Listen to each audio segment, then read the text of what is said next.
first took battle to the skies, the story of air power has been a drama of sacrifice and triumph.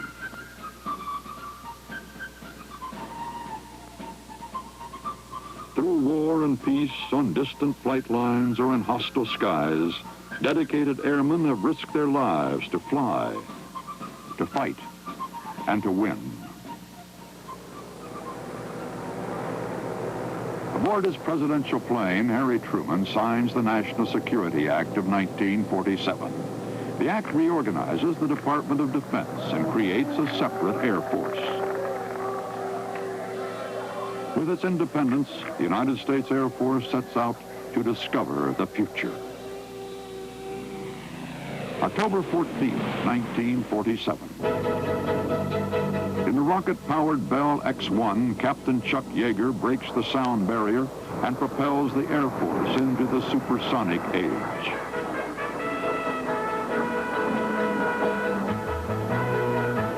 Engineers develop the XP-59, the direct ancestor of all American jet aircraft. A new technology emerges in the new Air Force. Turbines and combustion chambers begin to replace the once familiar pistons and props. The XP-59 evolves into the F-80 Shooting Star. Faster and more reliable than its predecessor, the Shooting Star is the Air Force's first operational jet fighter. 4 jet engines boost the range of the B-36 Peacemaker to over 10,000 miles. Nuclear Air Force now has a truly intercontinental bomber. On June 24th, 1948, the Russians blockade Berlin. The city becomes a small island in a sea of hostile Soviet-occupied territory.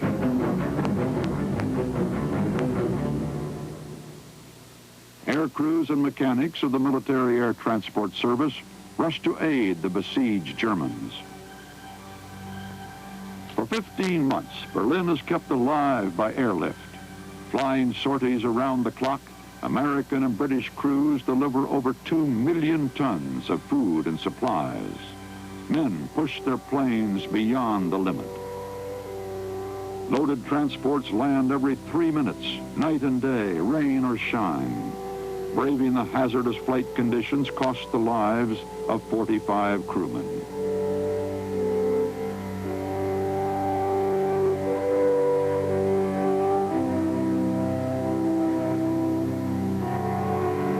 Operation Vittles keeps Berlin free from communism. The Russians lift the siege on May 12, 1949. Less than a year after the last American aircraft flies in the Berlin airlift, the communists strike again. On June 25, 1950, the Air Force begins its first experience in fighting a limited war in a nuclear age. Jet fighter tactics evolve quickly in the unforgiving arena of air-to-air combat. F-86 Sabre pilots shoot down Russian-built MiGs at the rate of 10 to 1. 38 fighter pilots earn the title of ace.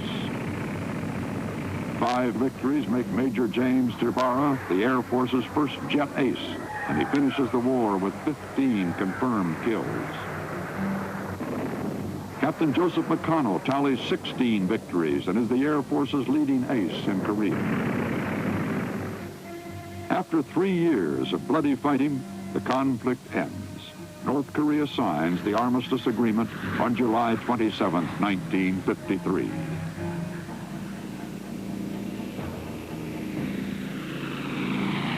In the 1950s, Air Force research launches a revolution in aeronautics. Information gathered by test pilots speeds the development of high-performance aircraft.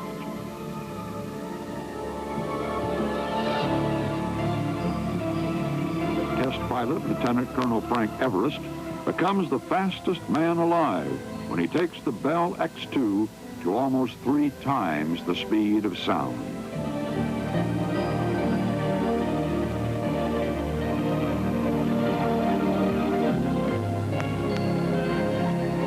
Each of the experimental aircraft answers a question proves a theory. Together, these experiments bring the Air Force a step closer to the future.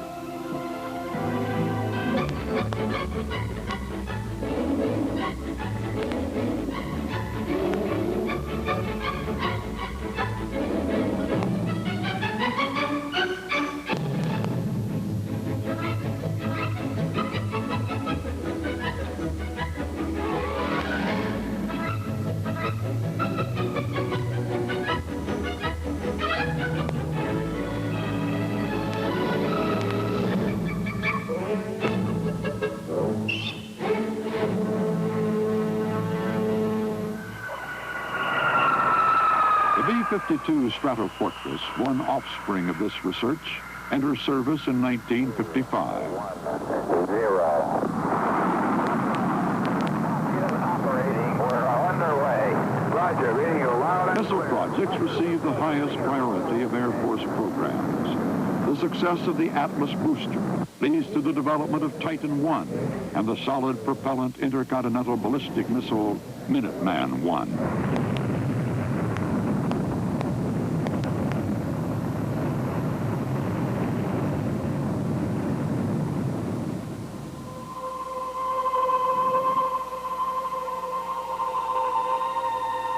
By the end of the decade, X-15 pilots explore the fringes of the atmosphere. Major Robert White reaches a record altitude of 50 miles.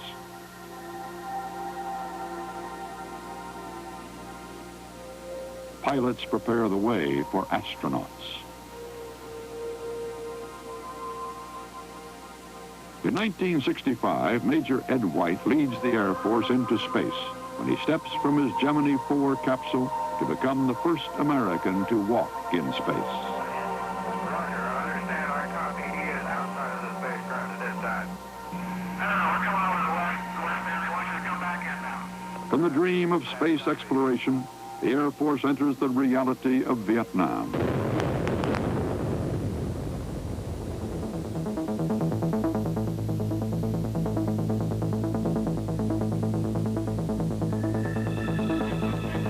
From the early 60s until 1973, the Air Force fights for the freedom of South Vietnam.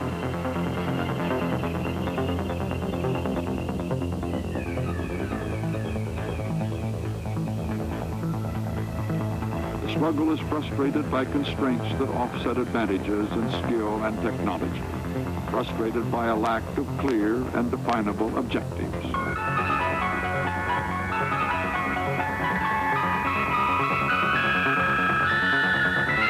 Hindsight can't obscure the great dedication with which active duty and reserve forces did their jobs in Southeast Asia.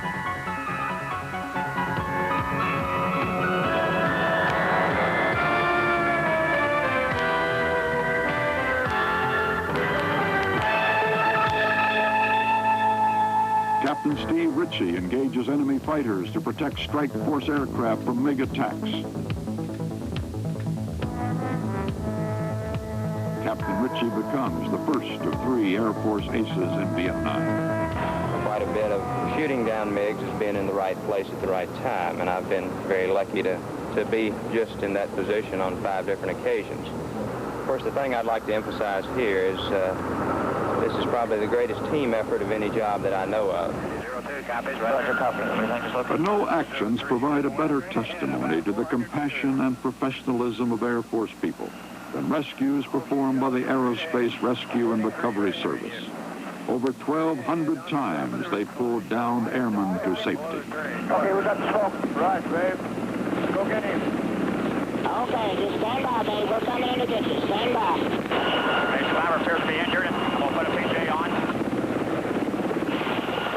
Get a PJ on the pin better. Going to sit him down. PJ's at the door. Well, PJ's outside. Put him down. Quarters the way down. PJ's there. Belly of the aircraft. Quarters the way down. Steer clear right. 5 feet off the ground. PJ's on the ground.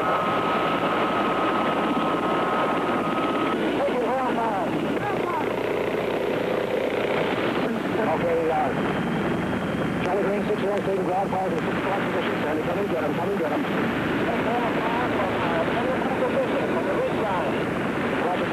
fighters, 75 position for Lewis line. Let me get him, Sandy. Charlie's over there. Okay, Charlie Green, this is Sandy 3. You got some more Willie beans right on you.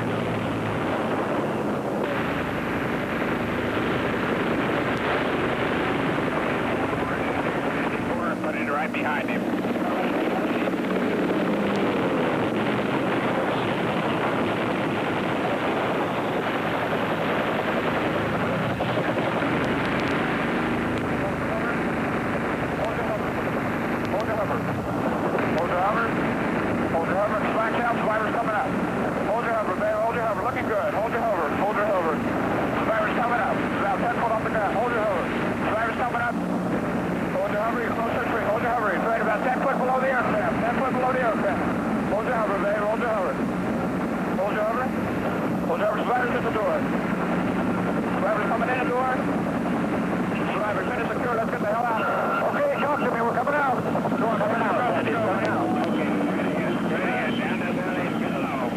Put up with flying daily deep into Vietnam to rescue the downed airmen, that I can speak for every pilot in Southeast Asia when I can say that they're the true heroes of this war.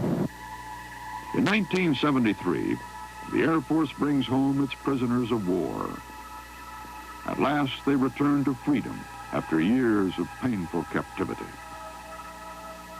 Well, we're really receiving the things that I think would be more appropriately due to the guys that will always be over there, that are buried in the dirt and the mud of North Vietnam and the jungles of South Vietnam also. We're a symbol of the people that were lost. We happen to be regained. The Vietnam experience leaves a legacy of dedication and courage to the men and women of today's Air Force.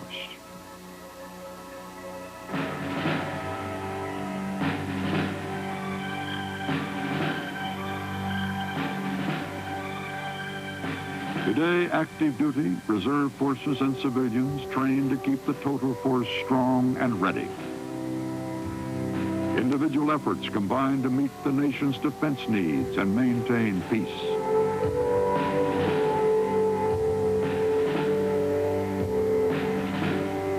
In one lifetime, air power has grown from fabric-covered biplanes to supersonic jets. But history is ultimately the story of people and what they did with what they had. Technology changes, but the commitment and courage of Air Force men and women remains constant. Tomorrow's Air Force doesn't belong to new aircraft, weapons, or technology. Tomorrow's Air Force belongs to you.